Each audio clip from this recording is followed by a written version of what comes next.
ఎలక్షన్‌ల దగ్గరకొచ్చే కొద్దీ వేడి పెరిగింది. రేవంత్ రెడ్డి దా చాలా ప్రెస్టీజియస్‌గా దీన్ని తీసుకున్నాడు. తనే స్వయంగా రంగంలో దిగాడు. మంత్రుల్ని రంగంలో దించాడు.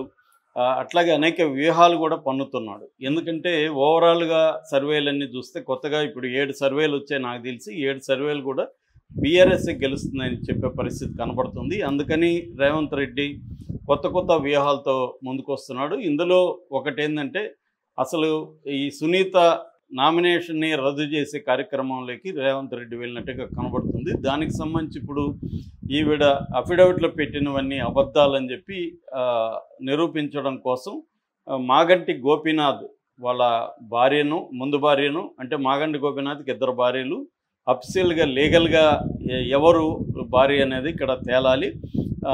సో ఇప్పుడు ఏంటంటే ఆల్రెడీ ముందు భార్య మాలినీదేవి, వాళ్ళ కొడుకు ప్రద్యుమ్న, వీళ్ళిద్దరు రంగంలో దిగి ఆల్రెడీ మీడియాతో కూడా మాట్లాడారు. ఇప్పుడు కొత్తగా స్వయంగా మాగంటి గోపీనాథ్ తల్లి మహానంద కుమార్ ఆమె కూడా రంగంలోకి దిగింది. ఆమె కూడా ఇప్పుడు ఇంకా కొన్ని బాంబులు పేల్చింది. అదే కాకుండా ఇప్పుడు లీగల్ బ్యాటిల్కి వెళ్ళిపోయింది. ఇది తహసీల్దార్ కలెక్టర్ దగ్గరికి వెళ్ళి అక్కడ నుంచి తహసీల్దార్ దగ్గరికి వెళ్ళింది. సో నిన్న తహసీల్దార్ దగ్గర ఏం జరిగింది, దీని ఎఫెక్టు ఎలా ఉంటుంది, అసలు ఈమెని అనర్హురాలుగా ప్రకటిస్తారా, లేదు ఈమె అనర్హురాలుగా ప్రకటించకపోయినా ఈ గొడవంతా కూడా ఈమె గెలుపు మీద ప్రభావం చూపే అవకాశం ఉందా? ఎందుకంటే ఆమె కొంత సింపతి ఓటు ఉందనేది అందరూ చెప్తున్నారు. ఇప్పుడు ఆ సింపతి బదులుగా ఆమె మీద రివర్స్ అయ్యే అవకాశం ఉంది. సో అదే రేవంత్ రెడ్డి వ్యూహంగా కనబడుతుంది. అసలు ఏం జరిగిందనేది ముందుగా చెప్పుకుందాం. నిన్న ఏం జరిగిందంటే షేర్లింగంపల్లి తహసీల్దార్ ఆఫీసులో నిన్న పంచాయతీ జరిగింది. వాళ్ళ మాగంటి గోపీనాథ్ ముందు భార్య మాలినీదేవి, వాళ్ళ కొడుకు తారక్ ప్రద్యుమ్న కొసరాజు, అబ్బాయి పేరు పూర్తి పేరు, తల్లి మహానంద కుమారి, ముగ్గురు వెళ్ళి అసలు సునీత లీగల్గా భార్య కాదు, ఆమెని ఉంచుకొని ఉండొచ్చు, అంతకంటే ఆమె భార్య కాదు, లీగల్గా భార్య మాలినీదేవే. ఎందుకంటే మాలినీదేవికి గోపీనాథ్ విడాకులు ఇవ్వలేదు, విడాకులకు అప్లై చేశారు కానీ అది రద్దు అయిపోయింది. కాబట్టి లీగల్గా భార్య ఎవరంటే మాలినీదేవి తప్ప సునీత కాదు అనేది వాళ్ళ ఆర్గ్యుమెంటు. దానికి వీళ్ళు సునీత వాళ్ళ పిల్లలు వెళ్ళి వాళ్ళు కూడా ఆర్గ్యుమెంట్ చేశారు. ఇవన్నీ ఈ కంప్లైంట్ ఇచ్చినప్పుడు కలెక్టర్కి ఇచ్చారు. యాక్చువల్గా కలెక్టరు తహసీల్దార్ షేర్లింగంపల్లి తహసీల్దార్ వెంకారెడ్డికి అప్పగించారు. సో వెంకారెడ్డి నిన్న పిలిచి ఇరు వర్గాల వాళ్ళని వాళ్ళ క్లెయిమ్స్కి సపోర్ట్ చేసే డాక్యుమెంటల్ ఎవిడెన్స్ ఏమేమి ఉందని అడిగారు. సో వీళ్ళు ఈ తల్లి మహానంద కుమారి కావచ్చు, భార్య మాలినీదేవి కావచ్చు, కొడుకు ప్రద్యుమ్న, వీళ్ళ దగ్గర ఉన్న డాక్యుమెంట్స్ ఇచ్చారు.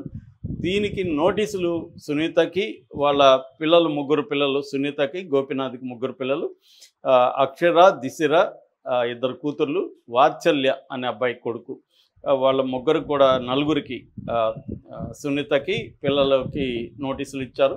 వీళ్ళ దగ్గర ఉన్న ఆధారాలు, డాక్యుమెంటేషన్స్ పెట్టారు. సో ఇప్పుడు వాళ్ళు ఏమేమి డాక్యుమెంట్స్ పెట్టారు అనేది మనకు తెలీదు. ఒకటైతే ప్రద్యుమ్న ఏం చెప్తున్నాడంటే, నాకు పాస్పోర్ట్లు కానీ కొన్ని డాక్యుమెంట్లు కూడా మా నాన్న పేరే ఉంది, కాకపోతే నా పేరులో నాకు కొసరాజు అని అప్పుడు ఎందుకు పెట్టారో తెలీదు, అలా పెట్టారు, ఈ ఎండ్లో కొసరాజు అని పెట్టారు.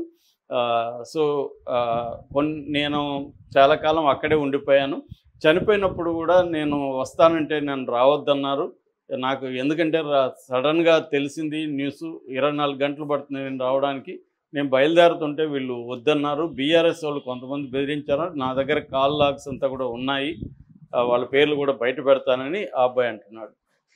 మాలినీదేవి ఏముంటుందంటే, నేనే అఫీషియల్ భార్యని, 1998లో నాతో పెళ్లి జరిగింది, మాకు బాబు కూడా ఉన్నాడు ప్రద్యుమ్న. సో నేను అఫీషియల్గా పెళ్ళి, కొన్ని వ్యక్తిగత కారణాల వల్ల మేము విడిగా ఉన్నాం. ఈ లోపల ఆయన సునీతని తీసుకొచ్చి ఇంట్లో పెళ్లి చేసుకున్నాడు. ఆ పెళ్ళి అనేది లీగల్గా చెల్లదు. సో ఆమెతో బిడ్డలు కన్నాడు, కానీ ఆమె లీగల్ వైఫ్ కాదు అనేది ఆమె చెప్పింది.